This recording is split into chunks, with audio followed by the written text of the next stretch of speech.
Well, let's check my messages here. Daniel Craig. Let's see what we have here. Is this reaction worthy? Warped Tour boss. Older bands must step back. That guy looks really familiar. Kevin Lyman. Why does that name ring a bell? Why does that name ring a bell? Isn't he the co-founder of Mayhem Fest? Didn't we just talk about him last week? Well, let's take a look here. Maybe I'm just crazy. That is him! That is the asshole! That is the same damn guy. The same damned guy. Well, a lot of my comments about Warped Tour really make sense. There's a reason why he's cross-promoting things within the argument from last week. The article from last week, I should say, not the argument. He's the owner of Warped Tour, the main man, the dude. He's the co-founder of Mayhem. And there's more that we have to talk about. I'm already getting calls, probably people begging me not to fucking do this. But guess what? I'm going to do it. We're going to react to this, and we have to react to this because, well, I want to know what it says first. And, yeah. He apologized for his statements last week, by the way, which I thought meant that maybe he would keep silent or, you know, keep his thoughts to himself, but I guess not. So let's take a look at what this has to say. Maybe this isn't as bad as it seems. Vans Warped Tour and Mayhem Festival co-founder Kevin Lyman has called on metal's heritage bands to help younger big hitters keep the scene alive. Okay, I'm with you so far. And he hopes long-established metal acts can learn a lesson from their punk counterparts. Well, that's not really all of that insulting. If you're insulted by that, ladies and gents, you need to remember that punk music is one of the foundations for a lot of speed metal and thrash metal that you heard in the 1980s. Without punk and its rise in the 1970s over in the UK and then transitioning over to the States, there may not have been the speed and thrash metal that we got that eventually caused heavy metal to just explode into several different subgenres. So if you're reading this as just the modern acts, then you're kind of reading into it too simply or too shallowly. This is something where you need to go a little bit deeper in that whenever you realize the true, actual connection that both punk and heavy metal truly have. It follows his comments last week about gray, bald, and fat acts damaging the circuit's long-term future. It's still hysterical to me, though. The hair's not exactly growing back any faster, but whatever. And by the way, for those of you who like to call that out, I'm comfortable with this. So if that's something that's uncomfortable to you, the real problem here is yours as opposed to mine. So, sorry, you're not going to get me that way. And for those of you who are probably going to say you have more hair on your face than you do on your head, that'll change. Shaving. It's a thing. Try it sometime. Although he later apologized for the strength of his words, which I felt was warranted. He really needed to do that because that was a bit scathing, and considering you are the co-founder and one of the people who's organizing a festival, talking poorly about something like that may seem like it's just a commentary on the generalized scene, but in reality you're slapping the face of those folks who decided that they wanted to be on your tour this year, and actually hurts considerations for years after this, considering some of the things that you say and your actions. There's a lot of things that it can actually cause a very bad trickle-down or snowball effect. So Lyman tells Metal Hammer, I was speaking out of frustration from an observation. The punk rock show I'm doing in LA, the It's Not Dead festival, was very easy. I just called everyone and said, it's time, we need to do this. Everyone was cool about it because they understand the bigger picture, that we have a moment to bring punk back to a lot of people. Okay, I'm going to stop right there. Punk music the way that it was is not back. I know that that hurts some of you out there, but it's not. The Warped Tour Festival, as I said last week, ain't true punk. It isn't true punk. It's what punk has kind of devolved into, this pop-punk, pretty boy, prissy bullshit that really is marketable to just a certain public, but it is popular. So That much I cannot deny. However, for all intents and purposes, using the term punk feels almost a little bit demeaning to the original scene, but I'm going to let bygones be bygones on that one. He continues, it's becoming tough. The scene should be lively, and it can be, but the elder statesmen need to help make that happen. Ollie Sykes, Austin Carlisle. They're the new metal gods, but they're not getting the chance to become that because the core of the world has not embraced it. I wish someone in metal, and it's going to take an artist, would step up and say, I'm going to go out on tour with these bands. Please don't do this. Please don't do that. I understand and respect that youth is what really perpetuates the future of a genre. I do. Metal gods? Not hardly. Not hardly. There are so many acts out there that you could pinpoint for this, and there are even those that are not elder statesmen. There are not elder statesmen. I'm talking bands that have established fan bases that are relatively large, such as, for example, a band that we just reviewed, Between the Buried and Me, is a really good example. But then you also have to look at the myriad of bands that have released just spellbinding albums over the past couple of years. And I think what we get down to right here is that the term metal god here is really being used in a loose base in order to really showcase a band that is selling, and they're selling within the heavy metal construct. Selling based off of the idea that you want to make sure that there are asses in the seats. However, you could guarantee that there would be asses in the seats with folks that aren't selling, 10,000, 20,000 or more units based off of your marketing and based off of the lineup that is structured that surrounds it. Based around what your intent is with a festival. If you're intending heavy metal to be, or your heavy metal festival to be, based around what's current within the mainstream, based around what's current within the echelon that really promotes to everybody, the one that's a little bit, it's odd to say that it's the safe metal, but it kind of truly is what exactly that means, because it's known metal, then you probably have a point with people such as Ollie or Austin, because they are within the construct of metal that is selling well, metal that is known by a number of people more than some of the other groups described, and I'm thinking of bands such as Neobliviscaris, for example, so you do have a point there. But to call them metal gods just because they're actually selling, that is not what that term really implies. There has got to be a point in time where quality really exists a little bit higher over quantity of sales.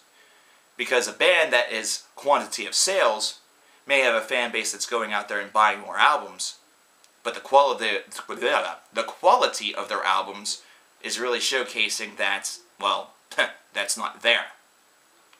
Bands such as Iron Maiden and Judas Priest, with individuals such as, Steve Harris and Bruce Dickinson, Rob Halford, Glenn Timpin, KK Downing, things along the lines, they are considered to be metal gods along with Ozzy Osbourne and many others, based around the fact that not only is their work very well known, but it's also very well respected. It's something that's very well respected by the scene, and it does have a certain transitional element. God is really something that you need to have a bit of time under your belt in order for that to truly be a deserving terminology or a deserving title. So God should not be something that's based off of a band that's released perhaps 3 albums and has been selling well, perhaps in some of these cases, ever since they came out. That's not a God, that is a part of a scene.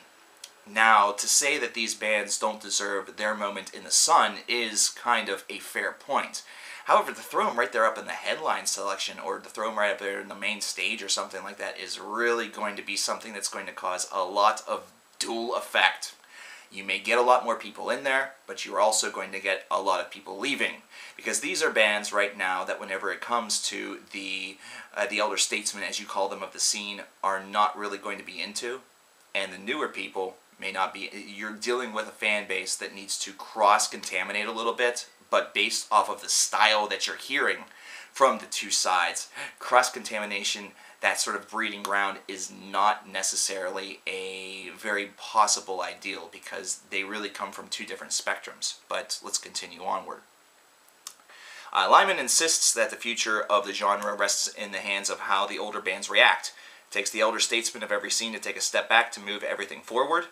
I always believe that keeping a scene strong is important, or it becomes classic rock. If metal is meant to become classic rock, that's just weird. Well, that's pretty true. If it's meant to become classic rock, it is weird. But it's not.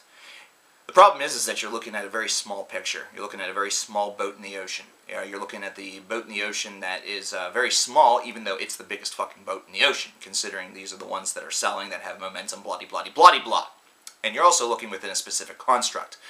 Look at some of the bands that you've had on your tour and try to tell me that you have embraced the entirety of what heavy metal has to offer. And the correct answer to that will be absolutely not. There are still so many different constructs of metal, or subgenres of metal, or different ideas within metal that you have decided to really kind of take a step back on. And I don't know if that's based around your little money principle, or they're not selling enough units in order for you to consider them for your main stage, or even for your second stage, but whatever the fuck it might be. The reality here, fuck you truck, is the fact that this is just kind of a ridiculous argument. I do understand it does take youth within their moment in light in order for it to really continue onward, foster, blah, blah, blah. But you have to also understand that the youth has a place right now, considering you need to work your way up to that stage. You have to work your way up to that main podium in order to really not only respect it and get the respect of the people that are paying top dollar to come see the individuals that are on that top podium. And for you to kind of assume that some elder statesmen of metal should just be saying, you know what, no, it should be, it's their turn, you know, they're ready. I get that. That's a pretty cool idea. It's a passing the torch option. But I don't think a band that has been around perhaps just since the latter portions of the 2000s is really worthy of that as of yet. There are some groups that exploded onto the scene and had huge reactions that actually propelled them to that portion, that propelled them to that stage. But you see, they did that primarily on their own tours, and they did that maybe co-headlining a festival or being on a main stage at a festival. It isn't something that has been as truthful as the festival scene that we've seen ever since the invention and the inception of Ozfest here in America in the latter portions of the 1990s. These are one-day festivals, so it's one that has one main stage, one attempt, that's it. If you really want to do something that involves all of these different tinkering, if you really want to do something that involves all of this high level of tinkering and difference and, you know, maybe catering to the old and the new, you're talking about potentially a multi-day festival. Either that or you're talking about a lot more stages. Something that you say costs money, and that most are not willing to do as far as the venues are concerned. Those are your options right now, because in putting together a festival that includes the smaller amount of bands that you do, you're not only opening up yourself to a lot of criticism, regardless of what you really do, whenever you consider how many bands are on Warped Tour, whenever you consider the Warped Tour that has grown into what it is, but you're also setting yourself up for a lot of disgrace. You're basically saying that the old codgers should move aside and that it should be up to these young guns. And you're essentially saying, let's make a modern music festival with Asking Alexandria. Let's make one with the Black Veil Brides. Fuck it, throwing blood on the dance floor. You want to target your audience to the youth? Fuck it, throw them on there. They're not even metal. But throw them on there. Go right ahead. Do it to your heart's content. Bands such as Revocation will get the shaft in your little idea. They will. They don't sell enough units for you. They don't. It doesn't matter how well their last album did. It's not going to be a consideration. You wouldn't even look. The Enslaved, they're too old. 1990s? Fuck that. Dream Theater has been around since the 80s, and they're progressive anyway. Who the fuck likes that? Apparently Gigantor, and they did fantastically. Look at what you want to do, and do that. If you're looking at just modern metal, which means that it has some crossover radio and all of that, then maybe you are eyeballing some of the wrong bands. And maybe they're looking at this a little bit differently based around that.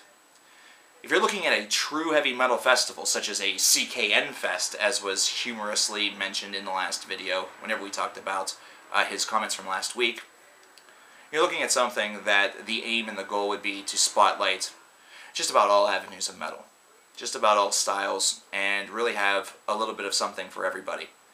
Heavy metal is not destined to be classic rock based around the fact that there is so much heavy metal out there in so many different styles and in so many different formats that the genre will never die. The genre will not become stale because these are individuals, these are musicians that are consistently attempting to sonically pioneer something that is newer, crazier, stranger, wilder, more brutal, more black than was done previously. And while that level of innovation may have seemed to slow down a little bit, it doesn't mean that that innovation isn't coming. Either that or it doesn't mean that that innovation is already something that's in progress. Look at what you're looking at.